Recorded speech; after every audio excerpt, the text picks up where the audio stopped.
எல்லோருக்கும் வணக்கம். இன்றைக்கான மார்க்கெட்டில் ஒரு 89 புள்ளிகள் பார்த்திங்க அப்படின்னா நிஃப்டி அதிகரிச்சிருக்கு. 24,102 முடிவடைஞ்சிருக்கு.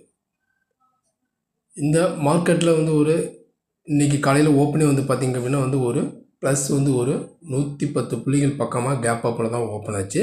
பட் கேப் அப்பில் ஓப்பன் ஆன மார்க்கெட் எங்கே ஓப்பன் ஆச்சு அங்கேயும் க்ளோஸ் வச்சுருக்கு.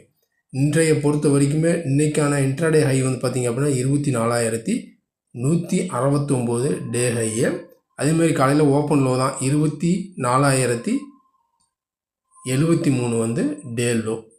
க்ளோசிங் 103 க்ளோஸ் வச்சுருக்கு. 24,103 102 க்ளோஸு ப்ளஸ் ஒரு 90 பாயிண்ட் பக்கமாக பார்த்திங்க அப்படின்னா அதிகரிச்சிருக்கு. இப்போ இதனுடைய கண்டினியூட்டி நாளைக்கான நிஃப்டியினுடைய வீக்லி எக்ஸ்பைரி எப்படி இருக்கும், நியரஸ்ட்டாக பார்த்திங்க அப்படின்னா 24,200 கிட்ட க்ளோஸ் வைக்குமா, இல்லை பிலோ 24 உடச்சி கீழே க்ளோஸ் வைக்குமா? ஏன்னா இப்போ நீங்கள் பார்த்தீங்க அப்படின்னா லாஸ்ட் ஒரு 43 டேஸாகவே பார்த்தோம் அப்படின்னா அபவுட் 24க்கு மேலே தான் பார்த்திங்க அப்படின்னா நிஃப்டி க்ளோஸ் வச்சிட்ருக்கு. நாளைக்கும் இந்த லெவலுக்கு மேலே தான் மேபி பார்த்திங்க அப்படின்னா க்ளோசிங் நம்ம எக்ஸ்பெக்ட் பண்ணலாம். இப்போ நாளைய மார்க்கெட் பொறுத்த வரைக்குமே நம்ம ரெசிஸ்டன்ஸ் ஜோன் எடுத்துக்கிட்டோம் அப்படின்னா இப்போ நம்ம பார்த்துட்டு இருக்கிற இந்த சார்ட் பார்த்திங்க அப்படின்னா நிஃப்டியினுடைய 1 ஹவர் சார்ட். இது பார்த்திங்க அப்படின்னா இன்றைக்கான டே மூமெண்ட். இது இன்றைக்கான டே மூமெண்ட்டு. அதேமாரி நாளைக்கு மார்க்கெட்டில் நம்ம சப்போர்ட்டுன்னு எடுத்துக்கிட்டோம் அப்படின்னா ஃபஸ்ட்டு சப்போர்ட்டே இந்த 24,080 ஒரு சப்போர்ட் ஆகும். அடுத்தது 24,000 ஒரு சப்போர்ட் ஆகும். அதையும் பிரேக் ஆச்சு அப்படின்னா 23,920 ஒரு சப்போர்ட்டாக ஆக்ட் ஆக சான்சஸ் இருக்குது. இது எல்லாமே கீழே டவுன் சைடுக்கான ஒரு சப்போர்ட் ஜோனு. அதேமாதிரி ரெசிஸ்டன்ஸ் நம்ம எடுத்துக்கிட்டோம் அப்படின்னா ஃபஸ்ட்டு ரெசிஸ்டன்ஸு 24,120 140 இது ஒரு ரெசிஸ்டன்ஸாக இருக்கும். அடுத்தது 24,180 ஒரு ரெசிஸ்டன்ஸு.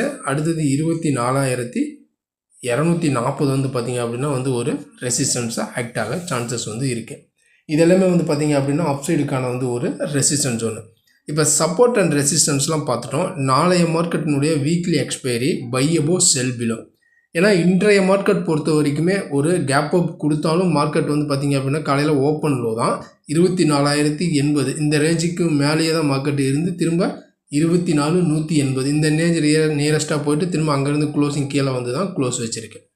இப்போ நம்ம பெருசாக நம்ம பையிங் பிரேக் அவுட் நம்ம எடுத்துக்கிட்டோம் அப்படின்னா இந்த 24,180 இந்த லெவலுக்கு மேலே, அதாவது இப்போ ரீசெண்டாக ஹை பார்த்திங்க அப்படின்னா இந்த 24,180 தான். இந்த லெவலுக்கு மேலே மார்க்கெட் சஸ்டெயினாக இருக்குது. அங்கே பட்சத்தில் நம்ம நல்லாவே திரும்ப ஒரு நல்லா பையிங் பிரேக் அவுட் கொடுத்து அடுத்தடுத்து பார்த்திங்க அப்படின்னா 340 320 வரைக்கும் போகிறதுக்கு சான்சஸ் இருக்குது.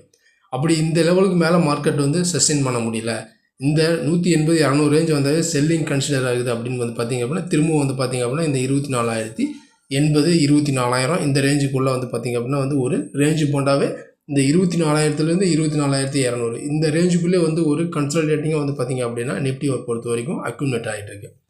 இப்போ மெயினாக இதுக்கு மெயின் ரீசன் பார்த்திங்க அப்படின்னா இந்த போர் பிரச்சனை ஒரு பக்கம் இருந்தாலும் இதெல்லாம் அக்ரிமெண்ட்லாம் ஸ்மூத்தாக முடிஞ்சிருச்சு அப்படிங்கிற நியூஸ் வந்தால் ஒரு பெரிய திரும்பவும் ஒரு ரிமைனிங் கேப்பு போகிறதுக்கும் சான்சஸ் இருக்குது. இப்போ இருந்தாலும் நாளைய வீக்லி எக்ஸ்பைரி பார்த்திங்க அப்படின்னா 24,180 இது ஒரு பையிங் பிரேக் அவுட்டு கன்சிடர் பண்ணலாம். செல்லிங் பார்த்திங்க அப்படின்னா செல்லிங்கை கன்சிடர் பார்த்திங்க அப்படின்னா 24,000 கீழே போனால் மட்டும்தான் நம்ம பார்த்திங்க அப்படின்னா செல்லிங் கன்சிடர் பண்ணணும். அப்படி இல்லை அப்படின்னா இந்த 24 to 24,200 இந்த மாதிரி ஒரு ரேஞ்ச் போண்டாக மூவ்மெண்ட் ஆகிறதுக்கும் சான்சஸ் நிறையவே இருக்குது. இந்த லெவல்ஸ் வரும்பொழுது பையிங்கை கன்சிடர் பண்ணலாம். அடுத்து இந்த லெவல்ஸ் 200 கிட்ட வரும்போது செல்லிங்கை கன்சிடர் பண்ணலாம். நல்ல பையிங் அண்ட் செல்லிங்னா இந்த 2 லெவலுக்கு மேலே கேண்டில் க்ளோஸ் வச்சா 15 மினிட்ஸ் கேண்டில் க்ளோஸ் வச்சா மட்டும் நல்லாவே பார்த்திங்க அப்படின்னா செல் ஆகும், நல்லாவே பை ஆகும். இதுதான் பொதுவாக நாளைக்கான நிஃப்டினுடைய வீக்லி எக்ஸ்பைரி லெவல்ஸ். இந்த லெவல்ஸ் என்ன அப்படிங்கிறது நம்ம பொறுத்திருந்து பார்க்கலாம். அதுக்கு முன்னாடி இந்த வீடியோ உங்களுக்கு பிடிச்சிருந்துச்சுன்னா நம்ம சேனலுக்கு சப்போர்ட் பண்ணுங்கள், லைக் பண்ணிட்டு சப்ஸ்கிரைப் பண்ணுங்கள், கூடவே பெல் ஐக்கானை கிளிக் பண்ணுங்கள். நம்ம அடுத்த ஒரு வீடியோவில் சந்திக்கலாம். நன்றி, வணக்கம்.